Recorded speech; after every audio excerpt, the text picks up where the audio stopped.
Good morning সবাইকে। কালকে তো বিয়ে বাড়ি গেছিলাম, তো আজকে সেরকম কিছু রান্না নেই। সব থেকে খারাপ খবর, আমাদের গ্যাস এখনও দিয়ে যায়নি। পরশুদিন রাতে শেষ হয়েছে, 7 বুক করা হয়েছে। গ্যাস কালকেই দিয়ে যাওয়ার কথা, এখনও গ্যাস দিয়ে যায়নি। আজকে কখন দেবে? এবার ইন্ডাকশানে রান্না, ইন্ডাকশানে এমনি কারেন্ট খুব পড়ে, তো শর্টেই ডাল ভাত আলু সিদ্ধ করলাম। আর দুপুরবেলা একটু পাঁপড় টাপড় গরম ভেজে নেওয়া যাবে। এই খাওয়া দাওয়া হবে আজকে। তো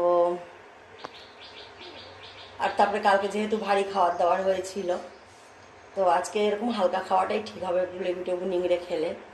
আর এখনও টিফিন হয়নি, আছে লুচি আছে, তরকারি আছে, এগুলোই এখন সকালে টিফিন হবে। মেয়ের তো শিবরাত্রির উপোস, মেয়ে খাবে না। আমি আর আমার মা লুচি তরকারিটা টিফিন করব, মেয়ের বাবা গরম গরম ডাল ভাত আলু সিদ্ধ লেবু টেবু দিয়েও খেয়ে নেবে। অমনি আজকে একটু প্লেন খেতে চাইছিল। তা পরে আসছি, সাথে থাকবেন বন্ধু। ফাইনালি এখন গ্যাস দিয়ে গেছে, এখন 1:30 বাজে।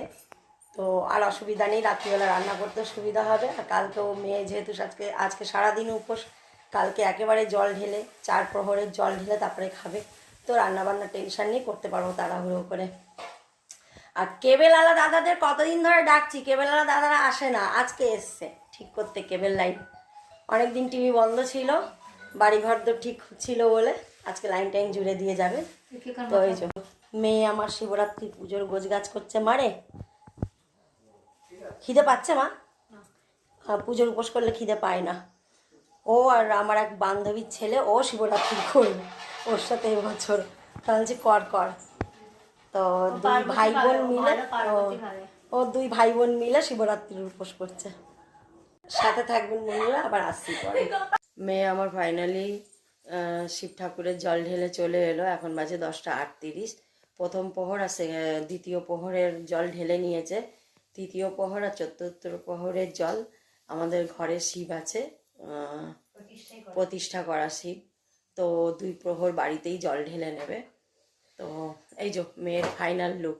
মা একটু ঘর, ওকে শাড়ি পরতে বারণ করেছিলাম, বলেছিলাম লাল পাড়ের সাদা চুড়িদার আছে ওই পর। ওর খুব শখ শাড়ি পরার।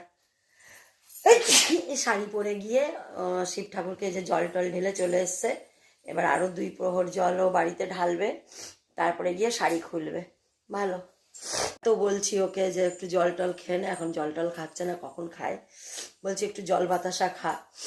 ঠিক আছে বন্ধুরা, এখন এই পর্যন্ত। যখন জল ঢালবে তখন একটা ফোনের মধ্যে ভিডিও আনবো।